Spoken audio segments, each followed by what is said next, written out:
చూసినట్టయితే నవగ్రహాలు ఉంటాయి.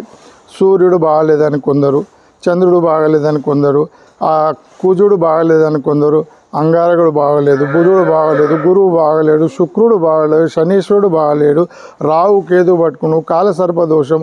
వీటన్నిటికీ ఒక్కటే నివారణ. మీరు 60 రోజులు గోసేవ చేయండి, గోవు తినే ఆహారాన్ని పెట్టండి. ఎంతో మీకు ఏమన్నా ఆపదలు ఉంటే తొలగిపోతాయి. దీంట్లో సందేహం లేదు. గోవు తనకు తోక ఎంత దూరం వస్తే అంత దూరం ఈగలు కొట్టుకుంటుంది, తర్వాత చెవులతో ఇటుకుంటుంది. కానీ చెవులకును ఈ నాలుకకు అందని ఏ శరీరం ఉందో దాన్ని గోక్కోవడానికి ఒక గరుకు స్తంభము గోమాతకు అవసరం ఉంటుంది.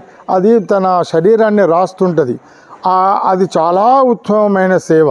ఎవరైనా గోవు ఉన్న జాల గరుకు స్తంభాన్ని స్థాపిస్తే, గరుకు స్తంభం అంటే ఒక మంచి గరుకు ఉన్న శిల గోశాలలో స్థాపించినట్టయితే ఆ గోవులు అవి వాటిని శరీరాన్ని రాసుకుంటే ఎన్ని ఎంటుకలు క్రింద ఎంతో పితృదేవతలు ఎంతో సంతోషిస్తారట.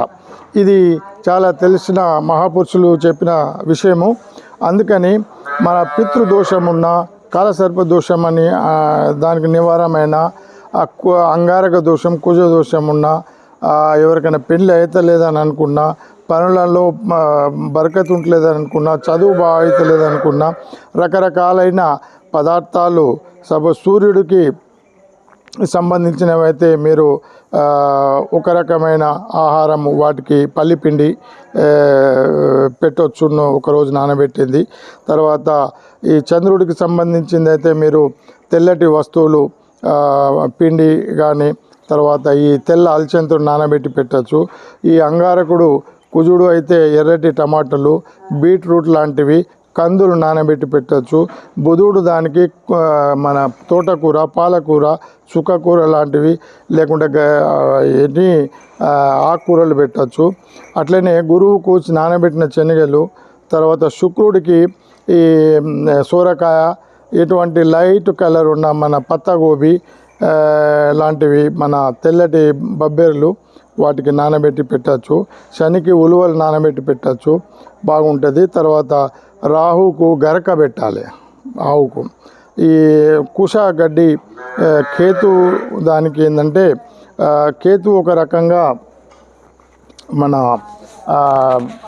ఈ తెల్ల ఎర్రటి వస్తువులకు సంబంధించిందే ఉంటుంది.